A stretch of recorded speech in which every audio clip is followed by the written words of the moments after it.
the unremitting hostility against minorities in Bangladesh, including Hindus, Christians, and Buddhists.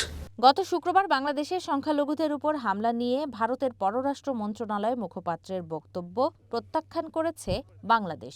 রবিবার বিকেলে পররাষ্ট্র মন্ত্রণালয়ের জনকূটনীতি বিভাগের মহাপরিচালক গণমাধ্যমকে এই তথ্য জানান। The government of Bangladesh categorically rejects বিচ্ছিন্ন কিছু অপরাধমূলক ঘটনাকে সংখ্যালঘু সম্প্রদায়ের বিরুদ্ধে পদ্ধতিগত নিপীড়ন হিসেবে তুলে ধরার চেষ্টা করছে বলে মন্তব্য করেন জনকূটনীতি বিভাগের মহাপরিচালক। inaccurate, exaggerated or motivated narratives.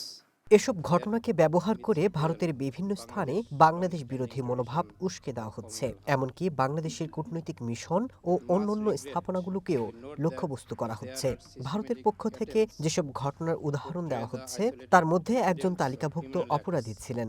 চাঁদাবাজির সময় ওই ব্যক্তির মৃত্যু হয় এবং তার সাথে থাকা মুসলিম সহযোগীকে এই অপরাধমূলক ঘটনাকে সংখ্যালঘু নির্যাতনের দৃষ্টিকোণ থেকে উপস্থাপন করা সম্পূর্ণ বিভ্রান্তিকর এবং বাস্তবতা বিরোধী।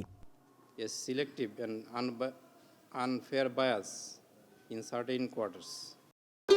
ভবিষ্যৎ হোক নিরাপদ, বিনিয়োগ হোক বিশ্বস্ত, আর আমার পছন্দ সল্ট বে। ওয়েলকাম টু সল্ট বে। এক প্রশ্নের জবাবে তিনি বলেন, ভারতে গত 25শে ডিসেম্বর বড়দিনের হামলা এবং ওড়িশা সহ বিভিন্ন জায়গায় সংখ্যালঘুদের উপর অত্যাচারের ঘটনায় উদ্বেগ প্রকাশ করছে বাংলাদেশ। ভারতের উড়িষ্যায় একজন মুসলিম যুবক জুয়েল রানাকে নৃশংসভাবে হত্যার ঘটনা ঘটে। বিহারে মোহাম্মদ আজহার হোসেনের নৃশংস হত্যাকাণ্ড। কেরালায় বাংলাদেশি সন্দেহে এক নিরীহ ব্যক্তির হত্যাকাণ্ড। বিভিন্ন স্থানে মুসলিম ও খ্রিস্টানদের উপর গণপিটুনি ও সহিংসতার ঘটনা ঘটেছে। গত সপ্তাহে খ্রিস্টানদের বড়দিনে ক্রিসমাস উদযাপন উপলক্ষে ভারত জুড়ে তাদের প্রতি সংগঠিত সহিংসতার বিষয়ে বাংলাদেশ গভীরভাবে উদ্বিগ্ন। ওসমান হাদির আসামিদের প্রত্যর্পণের বিষয়ে পরে জানানো হবে বলেও জানান মাহবুবুল আলম।